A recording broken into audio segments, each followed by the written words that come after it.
আসসালামু আলাইকুম, সবাইকে স্বাগতম।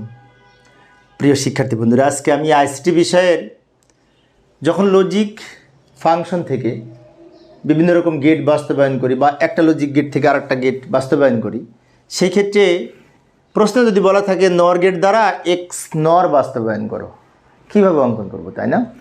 তো এখানে নর গেট হচ্ছে একটি সার্বজনীন লজিক গেট, এক্স নর গেট হচ্ছে একটি বিশেষ লজিক গেট, এক্সক্লুসিভ নর যাকে বলে এক্স নর। আচ্ছা, এখানে একটি বিষয় বলে রাখি, সেটা হচ্ছে পূর্বের ক্লাসে কিন্তু আমি এই নর গেট দ্বারা এক্স অর বাস্তবায়ন করেছিলাম।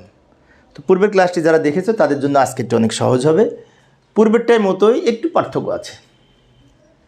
প্রথমে আমরা কি করব, এক্স নর গেট যেহেতু বাস্তবায়ন করব, তো এক্স নর গেটের সূত্রটা লিখব।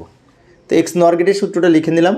এক্স নর গেট সমীকরণ হচ্ছে, মনে করি ওয়াই সমান এ এক্স নর বি, এটা এক্স অর, এই নিচের প্রতীকটা এক্স অর, তার উপরে নর থাকলে এক্স নর হয়। তাহলে আমরা এটা পড়ব এ এক্স নর বি, এ এক্স নর বি, এইভাবে পড়ব। তো এটা হচ্ছে এক্স নর গেটের যৌগিক উপস্থাপন, সূত্র, সমীকরণ। এখন এটার কিন্তু একটা মৌলিক উপস্থাপন আছে, সেটা হচ্ছে এই যে A B plus A not B not, এটি কিন্তু আরেকটা সূত্র, A B plus A not B not, এইটা। তো আমরা যদি এইটা দ্বারা এখন লজিক সার্কিট অঙ্কন করি, তাহলে কিন্তু নর গেট দ্বারা বাস্তবায়ন করা যাবে না। কারণ কি? কারণ নর গেটের বৈশিষ্ট্য কি? অরের উপরে নট থাকবে, যোগের উপরে নট থাকবে, তাকেই তো নর গেট বলে। এখন এই যোগের উপরে কি নট আছে? নাই। আবার এখানে ইন্টু আছে, এখানে ইন্টু আছে, তাহলে ওইগুলোকে ইন্টুকে প্লাস করতে হবে, প্লাসের উপরে আবার নট থাকতে হবে, তাকেই তো বলে নর, প্লাসের উপরে নট থাকবে। সেজন্য আমরা কি করব, এইটা নিচে লিখে উপরে আমরা ডাবল নট ব্যবহার করব। কেন ডাবল নট ব্যবহার করব আমি আগে লিখে নিই, তারপরে বলছি। এই যে এইদিকে এবং এইদিকে ডাবল নট দিলাম। কারণ কি? কারণ এ ডাবল নট সমান এ, তাই আমরা অঙ্ক করার সুবিধার্থে যে কোনো জায়গায় ডাবল নট ব্যবহার করতে পারি, সরলীকরণের সুবিধার্থে। এখন এই যে নিচের নটটা আছে না, ডাবল নটের মধ্যে নিচের যে নটটা আছে, সেটা যদি দুই খণ্ড করি, এটা কিন্তু ইন্টুটা প্লাস হবে ডি মর্গেনের উপপাদ্য অনুযায়ী। সেই প্লাসের উপরে উপরের নটটা থেকে যাবে, তার মানে কি এটি দ্বারা নর গেট হবে। যেমন লক্ষ্য করি, সমান দিলাম, সমান দিয়ে এটা লিখলাম, এই যে আমি একটু দ্রুত লিখে দিলাম সময় সেভ করার জন্য, উপরের নটটা থেকে গেল। আমরা দ্রুত লিখলাম সময় সেভ করার জন্য। ভালো করে লক্ষ্য করি, এখানে ডাবল নট কেন নিলাম? কারণ এই নিচের নটটা ভেঙে আমি দুই খণ্ড করলাম, এর উপরে আর বি এর উপরে আলাদা আলাদা দিলাম, ফলে কি হলো, ইন্টু থাকলে প্লাস হবে। ডি মর্গেনের দ্বিতীয় উপপাদ্যে বলা আছে গুণের পূরক সমান পূরকের যোগফল, অর্থাৎ গুণের উপরে যদি নট থাকে, ওই নটটা ভেঙে দুই খণ্ড করা যাবে, সেক্ষেত্রে ইন্টুটা প্লাস হবে, তাই না? আচ্ছা, সেজন্য কী করলাম, নিচের নটটা ভেঙে দুই খণ্ড করলাম, ফলে ইন্টুটা প্লাস হলো, আর প্লাসের উপরে এই উপরের নটটা থেকে গেল। এখন কিন্তু আমরা এইটা দ্বারা নর গেট অঙ্কন করতে পারবো, কারণ প্লাসের উপরে নট আছে। আবার এখানেও তাই, আগে তো এ নট বি নট ছিল, আর এই নিচের নটটা ভেঙে, এই যে মাঝের নটটা ভেঙে দুই খণ্ড করার কারণে ইন্টুটা প্লাস হলো, আর একেবারে টপের যে উপরে নটটা আছে ওটা থেকে গেল। তাহলে এটা থেকে কিন্তু এটা পাই, নিচের নটটা ভেঙে পেলাম। পরের লাইনে আমরা কি করব, এ ডাবল নট সমান যদি এ হয়, তাহলে এ ডাবল নট সমান এ, বি ডাবল নট সমান বি হবে। তাহলে আমরা লিখতে পারি এইটাই পরের লাইনে লিখবো, কিন্তু ডাবল নট বাদ দিয়ে এ আর বি হবে, তার উপরে নট থেকে যাবে, তাই না? হ্যাঁ। তো আমি নিচে আসি, এই যে লক্ষ্য করি, আর এক লাইন করলাম, একটু দ্রুত লিখলাম সময় সেভ করার জন্য। এই লাইন থেকে এই লাইন পেলাম কীভাবে, এটা থেকে গেল, ডাবল নটে এ, ডাবল নটে বি, উপরের নটটা থেকে গেল। এইটা দ্বারা যদি আমরা লজিক গেট অঙ্কন করি, প্লাসের উপরে নট, এটা দ্বারা নর গেট অঙ্কন করা যাবে। প্লাসের উপরে নট মানে কি, এটি দ্বারাও নর হবে, নর বলতে প্লাসের উপরে নট থাকতে হবে। বাট এই যে মাঝখানের প্লাস, এই প্লাসের উপরে কিন্তু ফাঁকা, এই প্লাসের উপরে কিন্তু নট নাই। তাহলে এই প্লাসের উপরে যদি নট না থাকে, তা এইটা দ্বারা যে গেট আঁকবো সেটা কিন্তু অর হবে। অর বলতে প্লাস বোঝায়, আর প্লাসের উপরে নট থাকলে নর বোঝায়। সেক্ষেত্রে আমাদের এই প্লাসের উপরে নট না দিলে নর গেট হবে না।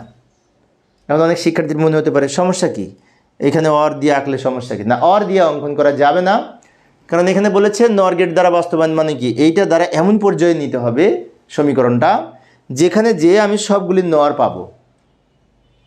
তাহলে এই ক্ষেত্রে আমরা একটা কাজ করতে পারি, এই প্লাসের উপরে নট দিতে পারি, কিন্তু একটা দেয়া যাবে না। এটা আমি লিখে নিলাম যা ছিল, দিলে ডাবল নট দিতে হবে, একটা দেয়া যাবে না। ওই যে প্রথমেই বলেছি সরলীকরণের সুবিধার্থে লজিক ফাংশনের ক্ষেত্রে আমরা নট ব্যবহার করতে পারবো প্রয়োজনে, কিন্তু ডাবল দিতে হবে, একটা দেয়া যাবে না। এখন ডাবল দেওয়ার পরে অনেক শিক্ষার্থীর মনে হতে পারে তাহলে কি নিচের নটটা ভাঙবো?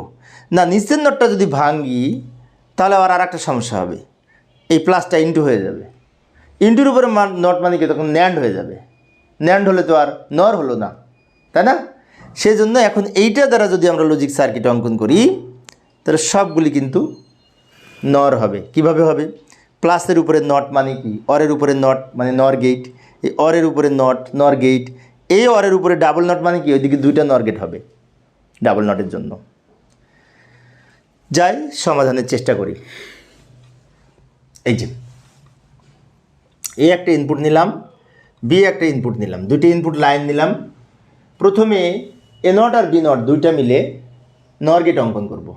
আচ্ছা, এ নটকে কিন্তু নরের মাধ্যমে উপস্থাপন করা যায়, আবার এ নটকে ন্যান্ডের মাধ্যমে উপস্থাপন করা যায়, এবং এ নটকে ফ্রেশ এ নটের মাধ্যমে উপস্থাপন করা যায়। তাহলে এ নটের উপস্থাপন কিন্তু তিন ধরনের।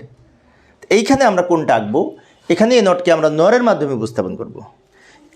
নট গেটকে যদি নর গেটের মাধ্যমে উপস্থাপন করা যায় তাহলে একই ইনপুট যদি কোনো একটি নর গেটের সকল ইনপুট একই হয় তার আউটপুট কিন্তু নটের কাজ করে।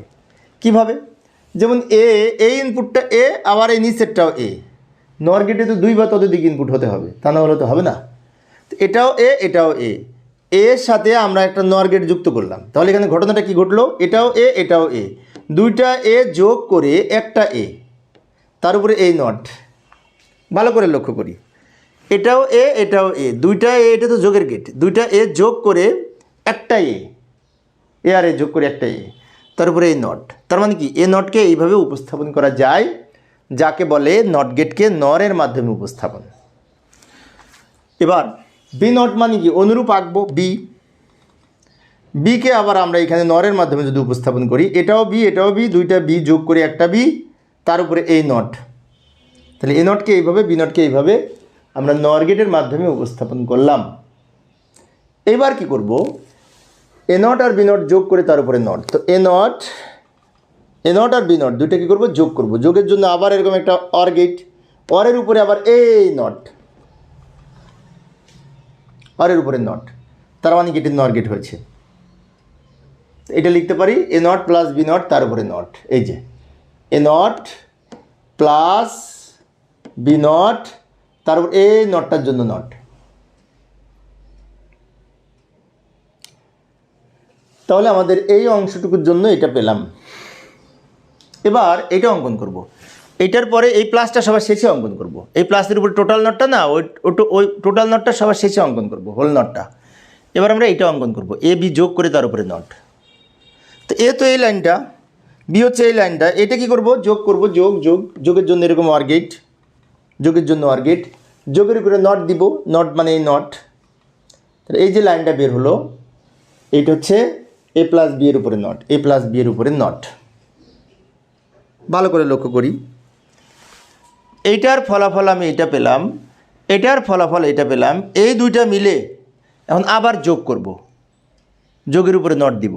তার মানে কি এই দুইটা মিলে আমরা এখানে একটি নর গেট অঙ্কন করব, তারপরে আরও একটি নর গেট অঙ্কন করব, পরপর দুইটা নর গেট অঙ্কন করতে হবে, কারণ দুইটা ডাবল নট আছে এখানে। সেই জন্য কীভাবে আমি দেখিয়ে দিচ্ছি। আমি একটা কাজ করি, এটা উপরে নিয়ে যাই, ছোট করলাম, ছোট করার পরে এখানে আমরা একটি নর গেট অঙ্কন করি, প্লাসের জন্য একটি অর গেট। এখন কিন্তু এই প্লাসটা অঙ্কন করতেছি, প্লাসের উপরে নিচের নটটার জন্য এইটা। তাহলে এই যে লাইনটা পেলাম, ইট ইস এই পর্যন্ত। আমি দ্রুত লিখে দিলাম সময় সেভ করার জন্য। এই নট পর্যন্ত হয়েছে, ওই উপরের নটটা কিন্তু এখনও বাকি আছে। এখন অনেক শিক্ষার্থীর মনে হতে পারে এখানে যদি ডাবল নট একটা দিয়ে দিই, না দিলেই হবে না, কারণ এখানে তো একটা নট পড়েছে, তাহলে কীভাবে দুইটা নট দিই? সেক্ষেত্রে ডাবল নট দিতে হলে এই ইনপুটটা দুইবার ব্যবহার করে আরও একটি নর গেট এখানে উপস্থাপন করতে হবে। যেমন এটা একবার সোজা গেছে, একবার এই দিক দিয়ে ঘুরে গেছে, এই ধরনের একটি গেট অঙ্কন করব।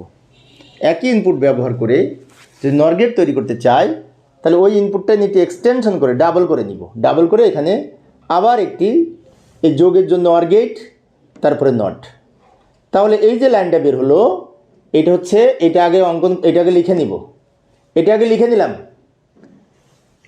এইটা হচ্ছে এইটার উপরে আরেকটা নট না, তার মানে কি ওই উপরে নটটা। তাহলে এইটা এর এটা যোগ করে এটা পেয়েছি। যোগের উপরে একটা নট, এইটা যোগের উপরে আরেকটা নট দেওয়ার জন্য আরেকবার অঙ্কন করেছি।